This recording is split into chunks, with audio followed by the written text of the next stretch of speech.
Pensa rápido, quando eu falo para você sobre marca de relógio de luxo, qual é a primeira palavra que vem na sua cabeça? Provavelmente 90% dos casos, quando eu pergunto isso, a resposta é Rolex. Isso tem a ver com posicionamento de marca. E nesse vídeo você vai entender por que ter um posicionamento de marca é importante para você vender e fidelizar mais e o que isso tem a ver com o Rolex e com essa pergunta que eu acabei de fazer. Então fica comigo até o final que vai te surpreender, tá?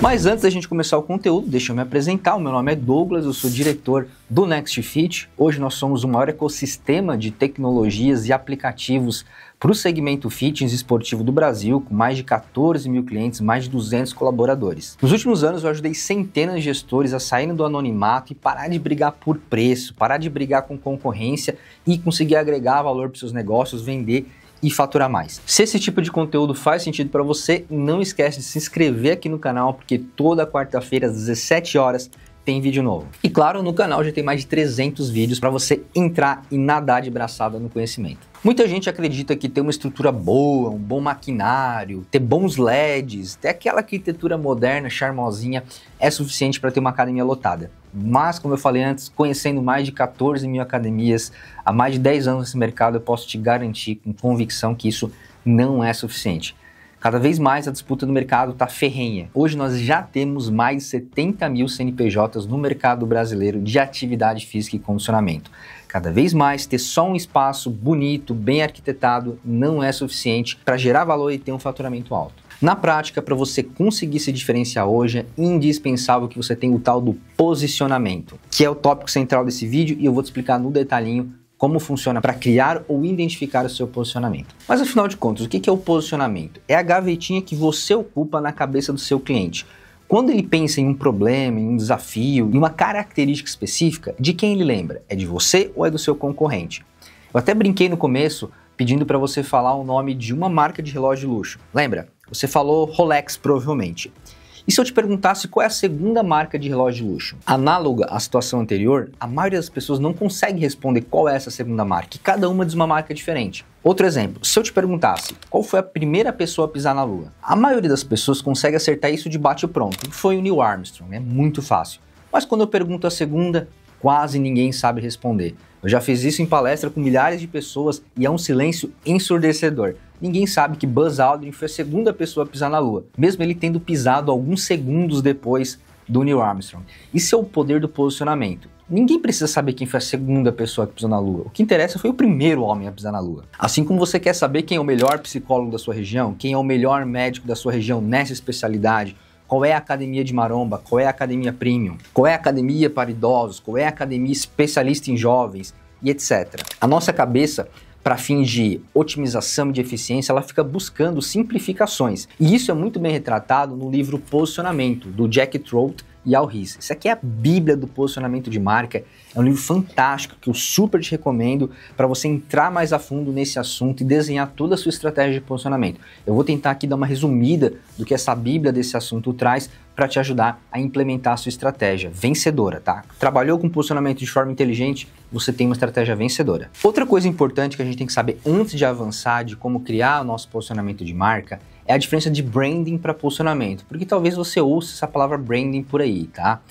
Muitas vezes as pessoas se referem sendo a mesma coisa que posicionamento e não tá bem errado, mas ao pé da letra, branding seria as ferramentas que você usa para fazer o seu posicionamento.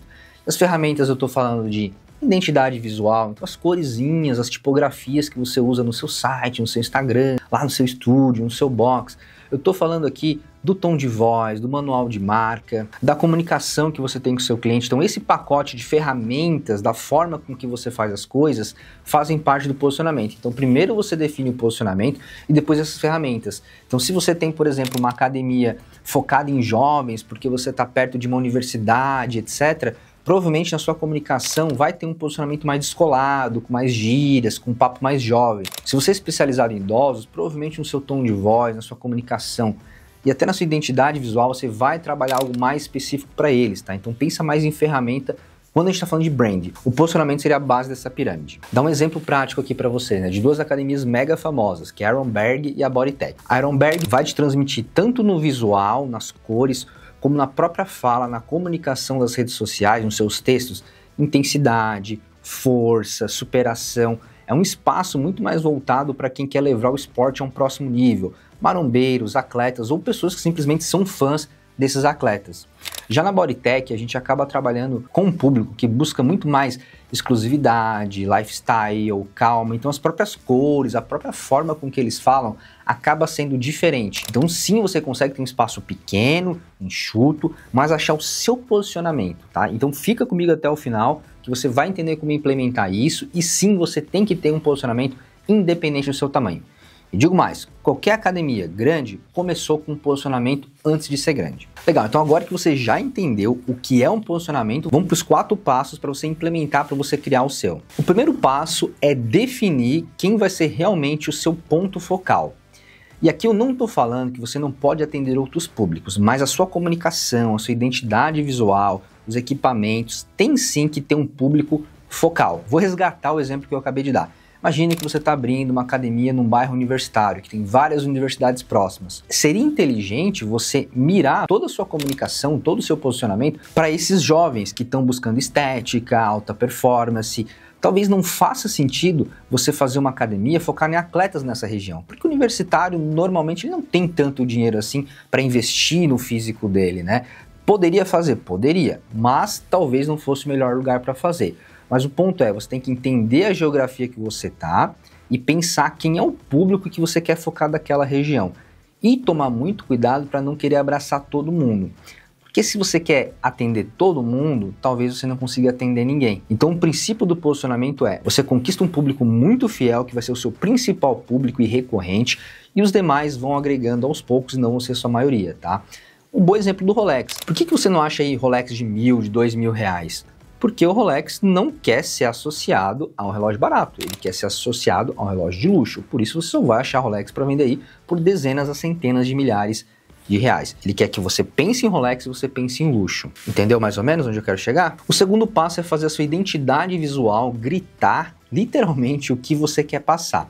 Então se você quer passar intensidade, energia, não dá para você trabalhar com a sua fachada assim do azul bebê, ou um verde, que é uma cor que traz paz também, traz natureza. Você tem que trabalhar com cores fortes, vermelho, laranja, preto. Você tem que trabalhar com um jogo de cores e até com uma comunicação que esteja diretamente ligada ao que você quer passar, tá bom? Se você vai trabalhar com um público mais marombeiro, poxa, tem que ter uns quadros do Jay Cutler, do Ronnie Coleman na parede, que nem tem lá na Ehrenberg, inclusive acho fantástico. A sua comunicação tem que gritar para quem é o seu público-alvo. Assim como algumas academias que eu já fui, que são focadas em idosos, que não vão ter halter de 30 kg. Então o marombeiro raiz, ele vai chegar lá e ele não vai achar um halter de 30 kg. Fica claro para ele que não é um lugar para ele, aquele. O terceiro passo é fazer uma experiência de ponta a ponta, completa. Uma experiência memorável. Explicando um pouco melhor, não basta você ter a identidade visual, a comunicação verbal, se o seu time não estar treinado para acompanhar essa jornada de ponta a ponta. Então, desde lá da recepção, da forma com que o seu recepcionista fala, o seu time de limpeza, ele também tem que estar na mesma página que você. E eu lembro de uma entrevista fantástica do Edgar Corona, onde ele menciona que o posicionamento da Smart Fit é tão forte que se perguntar para qualquer zeladora, para qualquer faxineira de qualquer unidade, ele garante que todas elas vão saber qual é o posicionamento da Smart Fit, que é democratizar o fitness de alto padrão. Olha o quão claro tem que ser o posicionamento da sua academia. Até, entre aspas, né, a sua faxineira, a sua zeladora tem que saber. Você fala com o público A, então a sua zeladora tem que falar de um jeito, a sua recepcionista tem que falar de um jeito. Você está falando com jovens, a sua recepcionista tem que falar de outro jeito. Então a experiência tem que ser completa de ponta a ponta e você tem que treinar a sua equipe. Não adianta explicar 2, 3 vezes e achar que eles vão fazer isso para sempre certinho. Você tem que treinar, revisar, supervisionar, então dar feedbacks para garantir que está todo mundo na mesma página. E o quarto passo é trabalhar a multicanalidade. Ou seja, você não vai comunicar a sua identidade, o seu posicionamento só no Instagram. Você vai comunicar nos banners pela sua academia, na rádio da cidade, nos outdoors da cidade. Você vai comunicar lá no grupo do Facebook, no grupo do WhatsApp. Você tem que sempre ficar falando sobre o seu posicionamento e aparecendo em todos os canais possíveis. A gente chama isso de omnichannel ou multicanalidade, tá? Então esteja presente com a sua comunicação de forma intencional em todos os canais. E se você quiser que eu explique como fazer esse passo a passo de comunicação, o que você fala em cada canal, em cada rede social, de acordo com o seu posicionamento, é só você colocar aqui embaixo um comentário, passo a passo, que aí a gente faz um vídeo separado, mais completo, com essa parte mais prática de o que falar para cada tipo de comunicação, para cada tipo de posicionamento. É só comentar aqui embaixo. Se esse vídeo te deu um estalo, ótimo, tá? Mas isso é só o começo. Para complementar, eu vou te recomendar 2 vídeos aqui do canal. Um deles é como você vira uma academia referência na sua região e o outro é sobre como você vender mais sem competir por preço. O link vai estar aqui do lado. Gostou do vídeo? Fez sentido para você? Deixa o seu like, curte e não esquece de compartilhar com seu sócio, com a sua equipe, porque vocês têm que fazer isso aqui juntos. Fechado? Quarta-feira que vem, hein? 17 horas. Te vejo com novos vídeos. Abraço!